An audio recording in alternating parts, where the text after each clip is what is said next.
Football and money seem to go hand in hand these days, with historical footballing institutions now transforming themselves into multinational corporations, with profit the most important objective.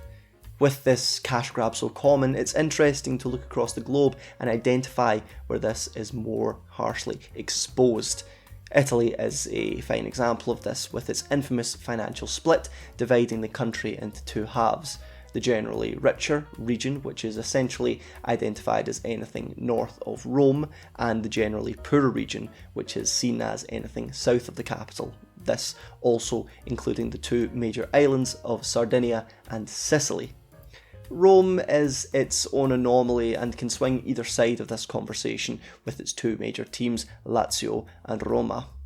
So, why is this so infamous in Italy, this financial split? Well, for a start, in the 90-odd Serie A seasons that have ranged back to 1929, only 3 of them have been won by teams in the south of Italy. First of all, you've got the history of how Italy was formed, going back to sort of 1860.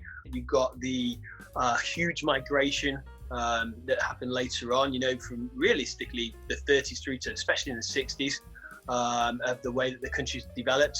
And then also as well, politically, there's also been quite a huge divide again in the way that Italy's resources have been used. And I think realistically, to go back to the first point, I've got a stat for you here that I wanted to just bring up, and this is still relevant.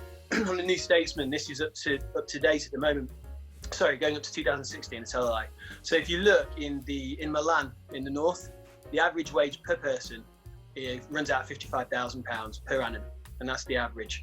Rome actually comes next, but it is the capital city. You've got, and so there is a lot of wealth there, and that runs out about 45,000. Followed by then Turin, which levels at 40, and then we have to go right down, and this is a real drop. Because you think of Naples, it's one of the biggest cities in Italy, it's got the biggest population, and that actually is overtaken by Palermo in Sicily, which averages out 25,000. We go right down to Naples, struggling to hit 20,000. Now that's crazy for a city that big. So it just shows the gap of where the wealth is in the country now. Many historical reasons have led to this current situation, with much of the money rising to the north.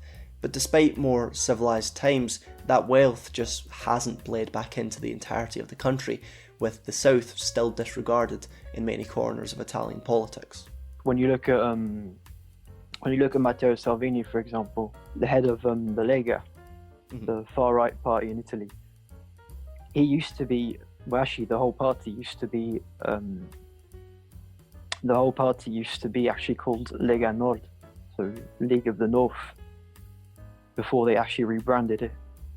But in the 90s and the early 2000s, they were actually a breakaway party who were actually campaigning to get independence for the north of Italy. And then they rebranded, they dropped the North sort of moniker to get more votes in the south. But at the start, they were basically they were just advocating for the north to just break off from the south and be independent.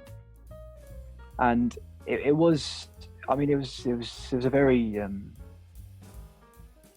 how can I put it? Yeah, it was just full of discrimination against southerners.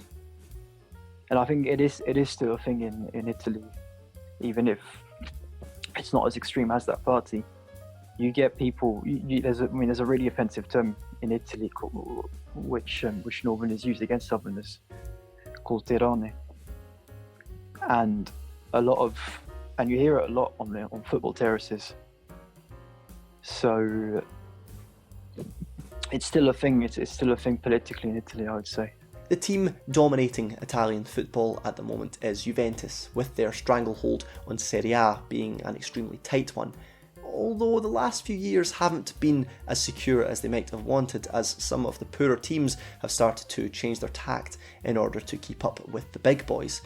Napoli have given the Scudetto, the league title, a good go in recent years, but their sale of Gonzalo Higuain to Juventus in the summer of 2016 was a major turning point for many of the up and coming clubs in the south.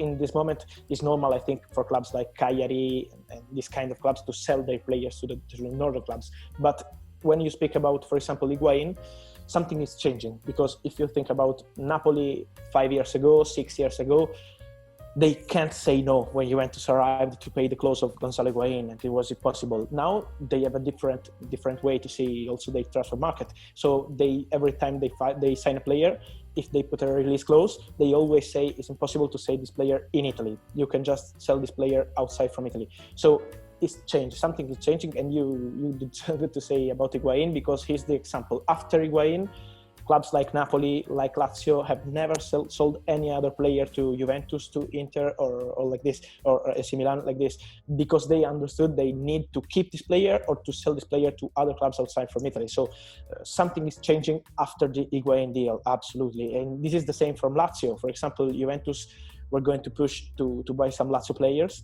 And for example, Milinkovic-Savic, who is a fantastic player. Juventus want Milinkovic-Savic like 5 years. They are trying to sign him. And Lazio president always said, I am not going to sell him to Juventus because I don't want to lose an important player and to sell him to the best team here in Italy.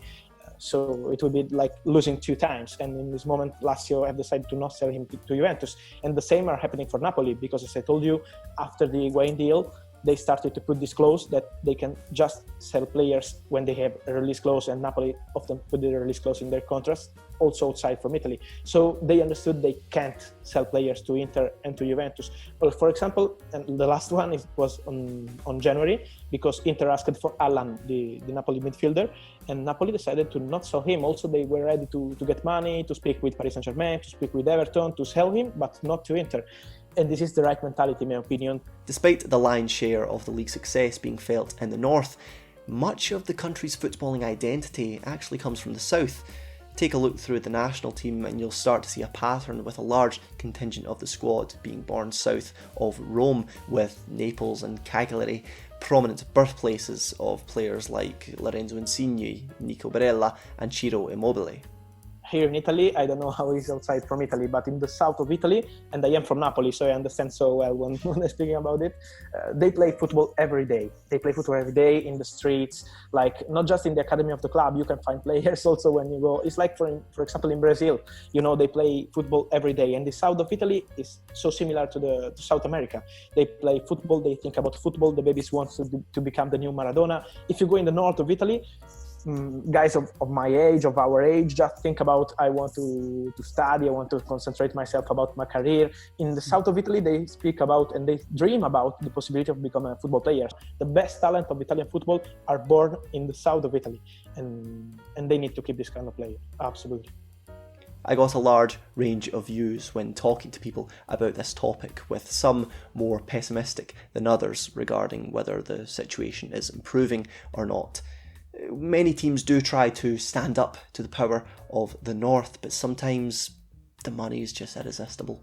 And as they struggle with the mind games of whether they should or shouldn't sell their biggest talents, while this is all going on, Juventus just keep winning Scudetto after Scudetto. I mean, I'm going to be pessimistic and say there will be, because there will be more of a gap. Because I think if you look at the stats now, 3 out of 20 of Serie A teams are from the southern half of Italy. That's a massive disparity, and obviously that number sort of increases as you go further down in the leagues, in the divisions. But I think some southern clubs in the south are stuck in a bit of a rut right now because of mismanagement as well. It's a real shame, but I do think there's always a possibility for a team to do it.